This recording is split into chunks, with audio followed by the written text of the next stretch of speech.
Hey everyone, how's it going? Pixels here, and in today's video we are doing a tier list for the book phase on Evil Dead the game. So with the book phase being like the primary objective in the game right now, the first two objectives I don't really think are too much of a pain for Survivor to deal with, and it's more or less a DPS check at the end game now. And honestly, I hope they rework the book phase at some point because it really needs sorting out. But anyways, let's just jump straight into this. So for this tier list, just for everyone who's kind of wondering why I'm going to be like putting Amanda A tier, and then we're going to put like Ruby A tier, and then like Blacksmith A tier. I'm not actually going to do that, but and it's not to say like they're on the same level. It's more like I'm comparing them to the other characters in their class and how well they perform compared to the other characters in that class. So anyways, let's begin. So the first one is Amanda, and of course I'm going to put Amanda in A tier. I usually put Amanda low down in the tier list, but the thing is, with Amanda's infinite ammo ability and combined with Last Chance, it really helps out with the book phase.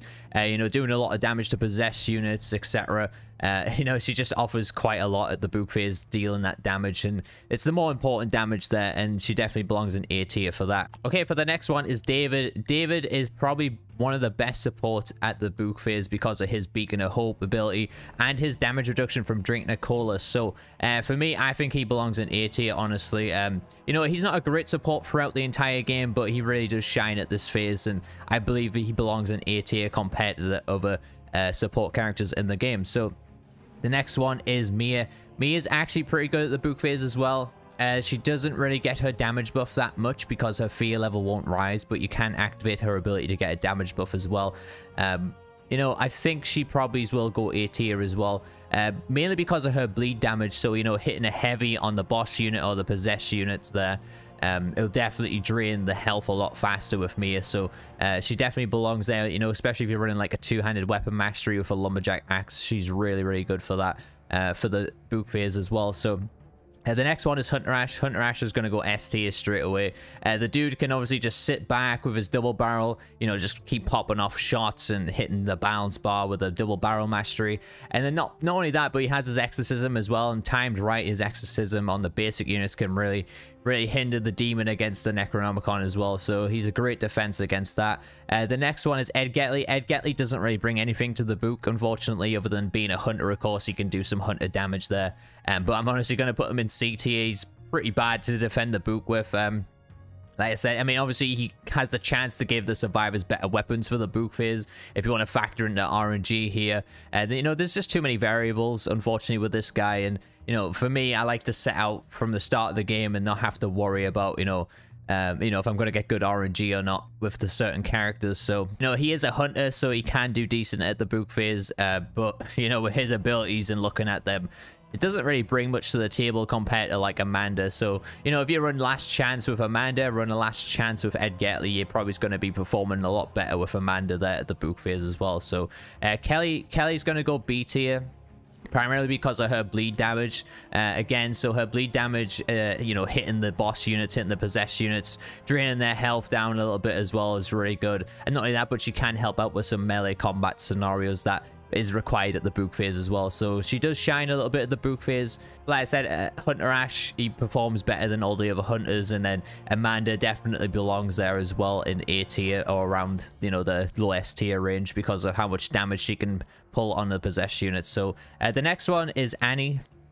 Annie, again, is actually a really good leader for book phase because of the balance bar, and combined with like a Hunter Ash or an Amanda, she's buffing up the range damage there as well. So yeah, honestly, I think she belongs in A tier for that, and she does shine pretty well throughout the entire game as well. She's a bit of a pain in the ass, but she does perform really well at the Necronomicon phase. Leader Ash, I'm probably going to put like high B tier, low A tier, that type of area, because the main thing with him is he does give the damage buff, but his fear resistance doesn't really factor in at the Necronomicon, unfortunately. However, his active ability actually works out pretty well at the book phase to drain some balance bar here and there. You can actually trigger that roughly around 4 times, depending on cooldown reductions and stuff like that. So you can drain balance bars with El Jefe, and you can help out with some range, you can help out with some damage like that.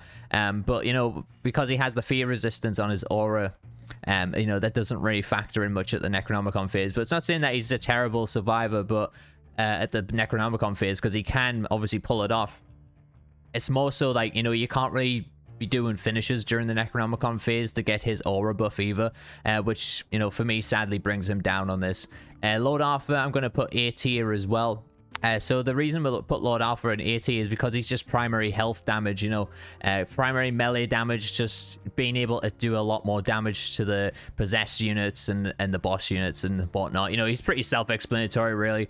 You kind of want him or Annie during the book phase, in my opinion. Okay, for the next one, we're going to do Evil Dead 1 Ash, and the Evil Dead 1 Ash is going to go in S tier as well.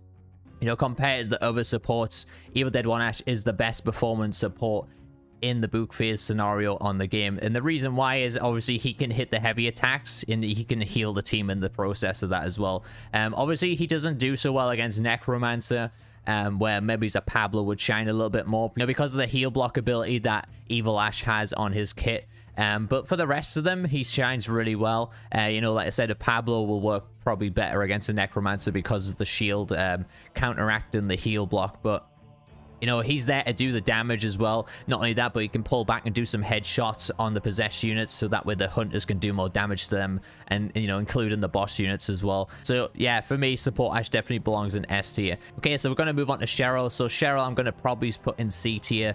I know she offers like quite a lot of healing, but the problem is that she doesn't really offer anything else during the Necronomicon phase. You know, her active ability is not too bad as well if you want to throw that down while everyone's gathered around the Necronomicon and, you know, hitting loads of units. It obviously is going to give a little bit of healing there, but, you know, she's not going to offer much in terms of damage, and unfortunately I don't think she belongs any higher than C tier at the Necronomicon phase. And so we're going to move on to Pablo. Pablo is probably going to go C tier again.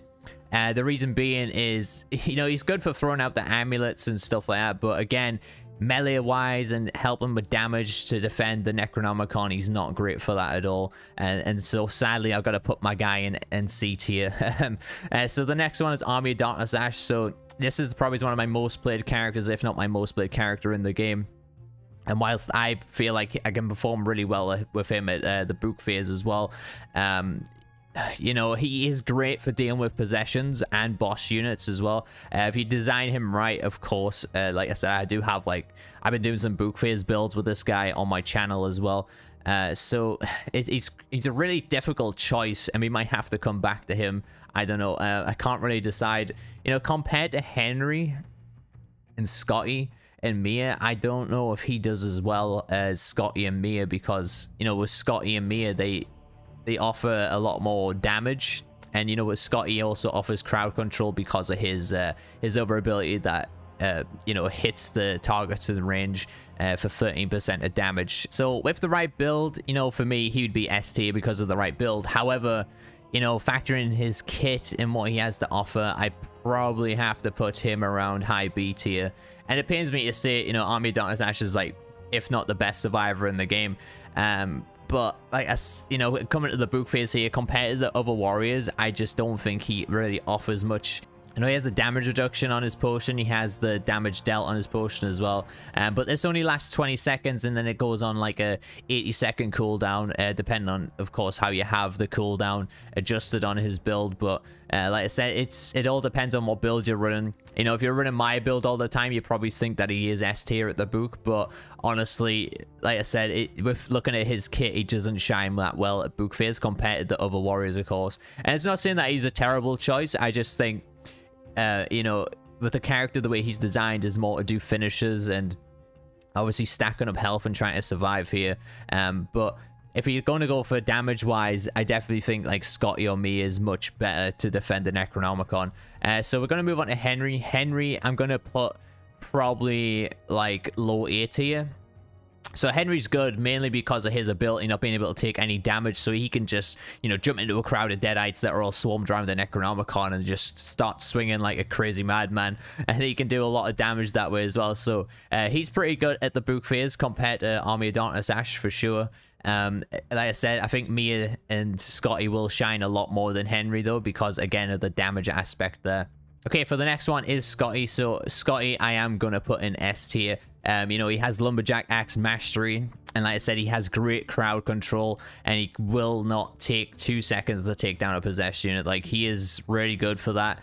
You know, just swinging heavies around the Necronomicon phase with this guy with his Lumberjack Axe. You know, the demon units aren't going to live for very long. And like I say, if you put a right build on him, spec'd around his actual kit, he can be very, very strong during the Necronomicon phase. So that's why I believe he belongs in S tier above all the other warriors.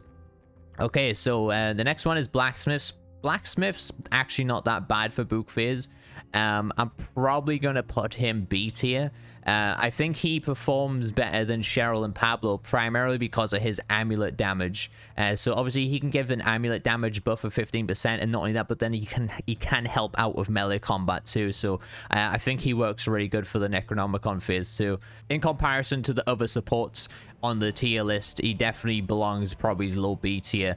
But yeah, he's not terrible, but honestly I think David and support Ash are much better than him for defending the Necronomicon, of course. And the last one is Ruby. So Ruby, she's a bit of a controversial character. She offers a lot on her aura, of course, with a cooldown reduction, damage reduction, stamina regeneration, and then an increase of damage buff as well. So I'm probably going to put Ruby in S tier. So the reason I'm putting her in S tier compared to the other leaders is that, yeah, Annie's good for the balance bar stuff and the range damage buff, but, you know, Ruby's given an overall damage buff here. And then obviously when she has her active ability too, you know, you're going to be gathering a lot of souls because there's a lot of units getting killed at the Necronomicon as well.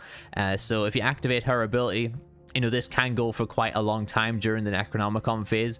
And when you do have like 70 souls gathered, which is the total amount, and then you use your active ability, you're going to do a lot of damage in a radius, and then you're also going to heal a team up in the process of that as well. And obviously you're going to be getting loads of percentage buffs from her aura too. If you want to look at probably like the best meta team to run against the Necronomicon, you can probably look at the top there. You know, you have support Ash, you have Ruby, you have Scotty, and you have Hunter Ash there. And, you know, a combination of those four, you know, it could be a really good book phase meta team there. You know, it's probably a choice between Annie or Ruby in that team. But like I said, I think Scotty definitely performs the best out of the warriors at the Necronomicon phase. But anyways, I'm going to leave it there, guys. Hopefully you enjoyed this video. Hopefully you found it informative in your decision making on who to bring into the game and who to play as if you are worried about the Necronomicon phase. And thank you guys so much for watching. Hit that like button, hit that sub button, leave me a comment down below, let me know what you guys think of the tier list. And I've been Pixels, you my awesome viewers. I'll catch you guys in the next one.